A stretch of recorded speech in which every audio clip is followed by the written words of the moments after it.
Your Excellencies, nuclear frontline communities, friends and colleagues, ladies and gentlemen, Yahweh, greetings to you all. It is an honor to welcome you all to the 37th Nuclear Victims Remembrance Day, a national holiday observed in the Marshall Islands and other parts of the world, including for the first time here in New York City. We gather to honor the victims and survivors of the United States nuclear testing program in the Marshall Islands. Although these nuclear tests took place between 1946 and 1958, their effects continue to persist. We see this in the illnesses that afflict our bodies, the waste and radiation contaminating our lands and waters, and the dispossession and displacement that impact our indigenous cultural identity. Today, we will explore the nuclear testing program's numerous health, environmental, and cultural consequences. Since 1946, nuclear weapons tests have affected 6 generations of Marshallese people. While most of the first-generation survivors of these nuclear tests have passed on, we are nearing the point where we will meet the 7th generation within this decade.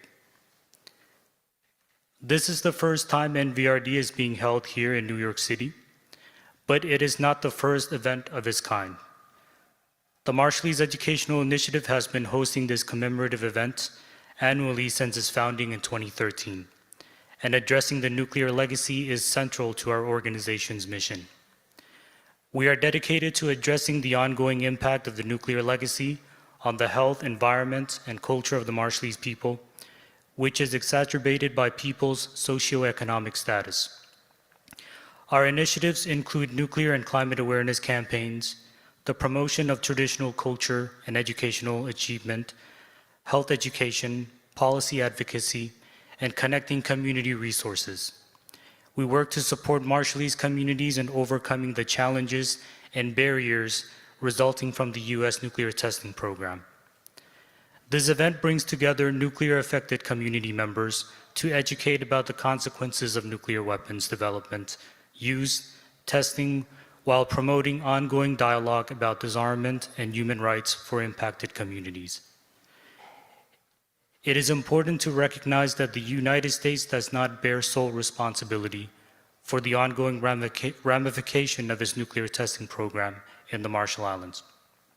In 1947, following the commencement of nuclear weapons tests, the Marshall Islands were placed under a trusteeship by the United Nations and administered by the United States without the consent of the Marshallese people. This arrangement, known as the Trust Territory of the Pacific Islands, granted the United States exclusive rights to conduct nuclear weapons testing in the Marshall Islands. As a result, the United Nations also plays a role in this legacy, which is fitting to host NVRD here in the city where the United Nations is headquartered and on the eve of the 3rd meeting of states parties on the Treaty on the Prohibition of Nuclear Weapons. In recent years, the United Nations has officially recognized its responsibility to address the significant and ongoing challenges the Marshallese people face. This acknowledgement is specifically outlined in the 2022 Human Rights Council Resolution 5135, which we will discuss in the panel.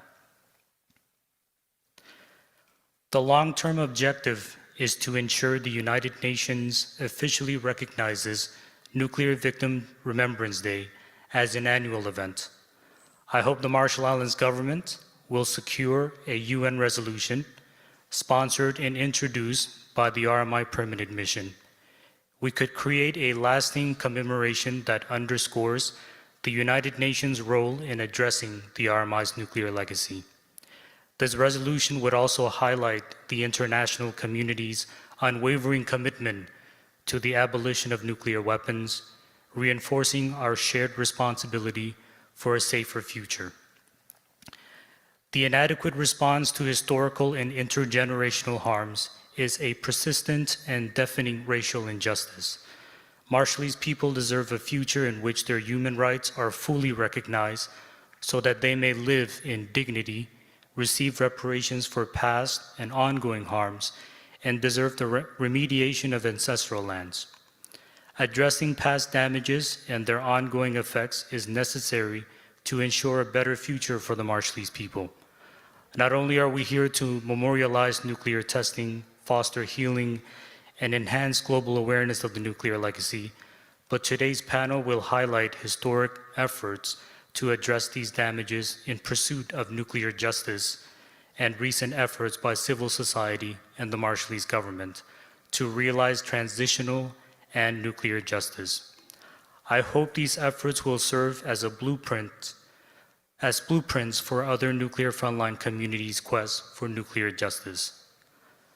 I wish to take this opportunity to thank His Excellency Ambassador John Silk and his team at the Permanent Mission of the Marshall Islands to the United Nations for their support and collaboration with the Marshallese Educational Initiative to host this momentous occasion. I would also like to thank the Marshall Islands National Nuclear Commission, Nuclear Truth Project, Plowshares, and Prospect Hill for their support. Now, we will begin our commemoration to honor victims and survivors. Thank you.